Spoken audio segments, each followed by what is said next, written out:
买了锅那个看去啊。chú quay đi rồi chú chân quay đâu quay chân nữa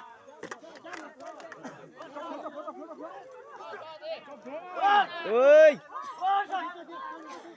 ui xì đâu đâu ui xì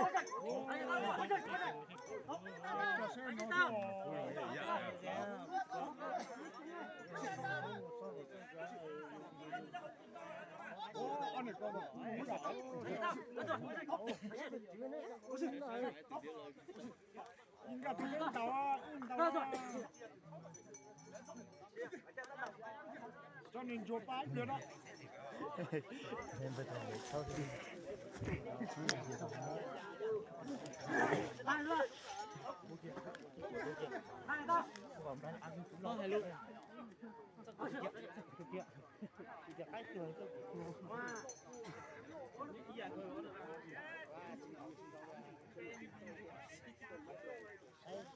rồi mà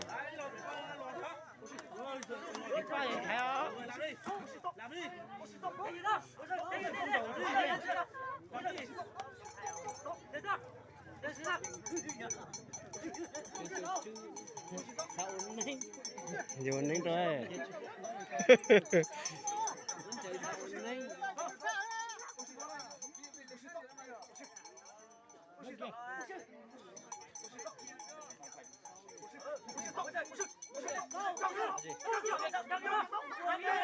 xin lỗi rồi ô tụi nào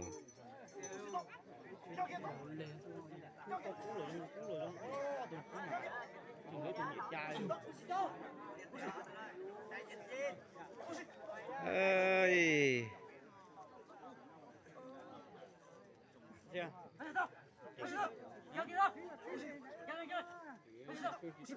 tay kia dùng tím luôn mà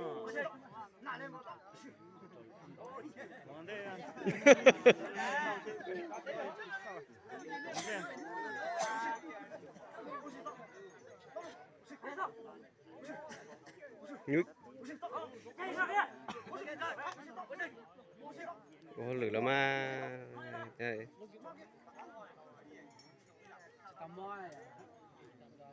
mua kìa mà trời chứ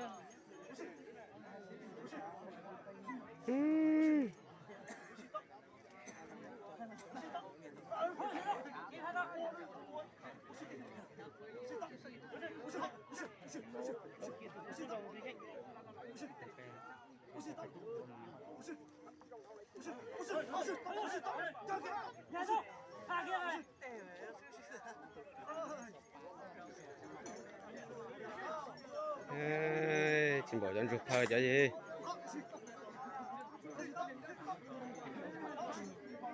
我先浪平。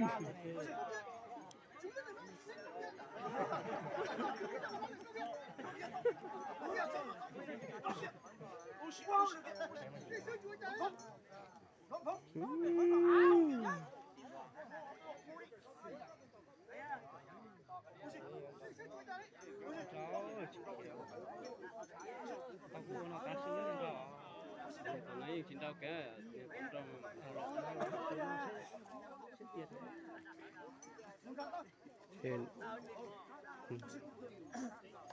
lấy gì thì tả gì quá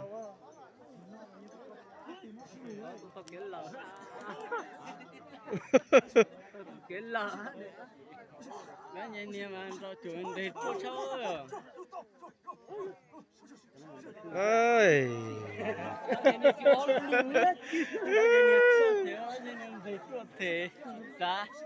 giờ nó mà tao chín đâu anh chín đâu rồi đấy mà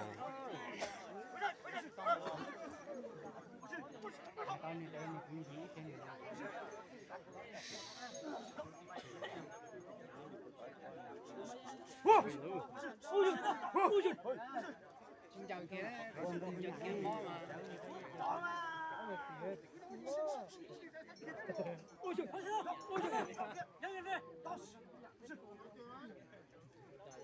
ơi về có chuyện trâu á lên búa bắt từ gì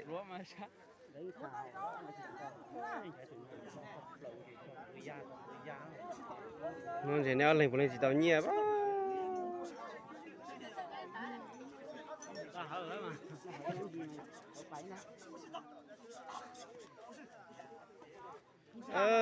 chuyện trâu gì chuyện trâu ở lại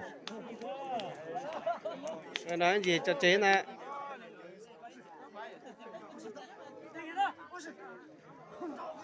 thấy gì thì chỉ thấy tôi nè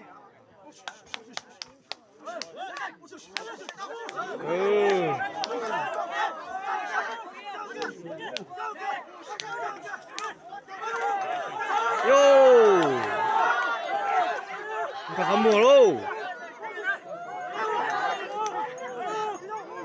cả hầm mùa yo, cả hầm mùa thế luôn,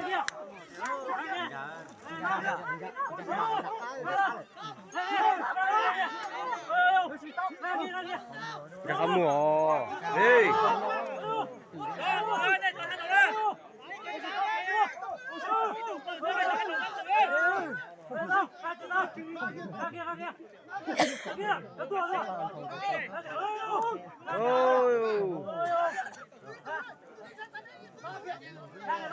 Hầm mùa.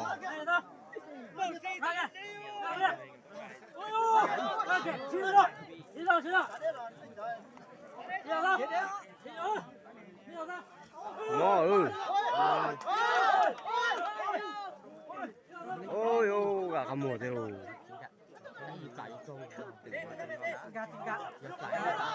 Châu cái này tớ không mua cổ không mua hết rồi.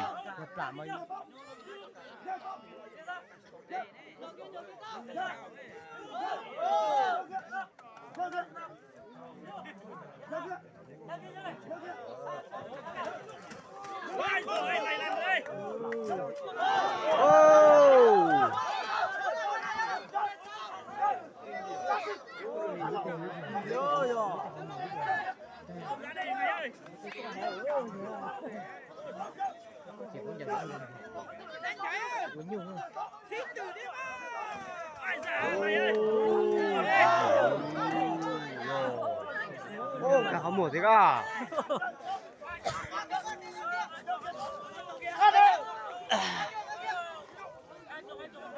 Đã để lúc rồi.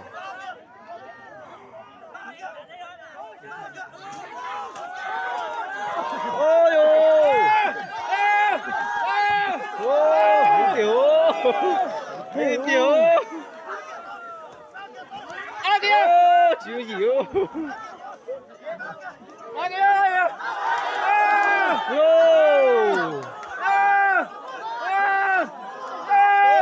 Cả sát cầu. Ô cửa tèo rồi. Tè. Đây thì cứ chỉ là. Có lẽ tụi đã cứ rồi.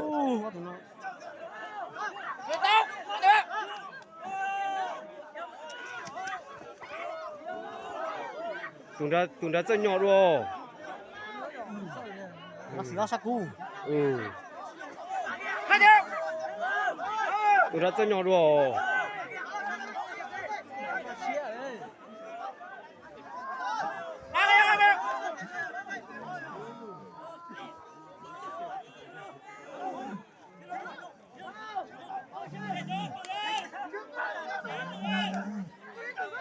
Nhìn thấy con nè.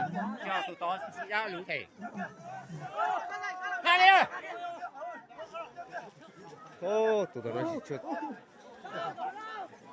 Tụi nó chỉ chuột ra mua. Không mua lấy. Bỏ rông. Ô, mình chỉ rông rồi.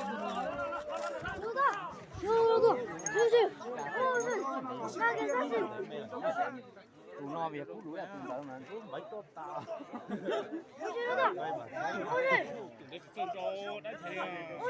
Nhìn này chơi nhỏ ấy.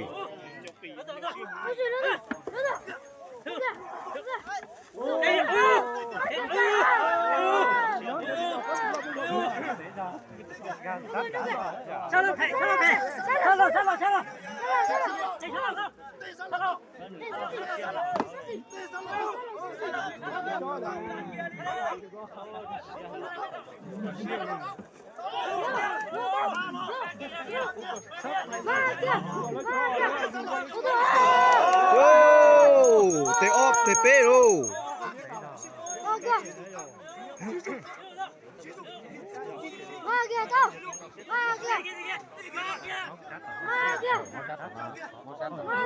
Ô, sao tục.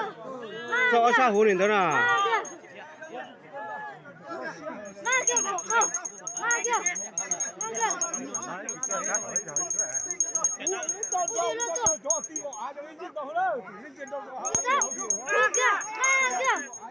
Ô, Đạp lên, đạp lên, đạp lên, đạp lên, đạp lên, ra cái tụi ta không mua, đạp lên.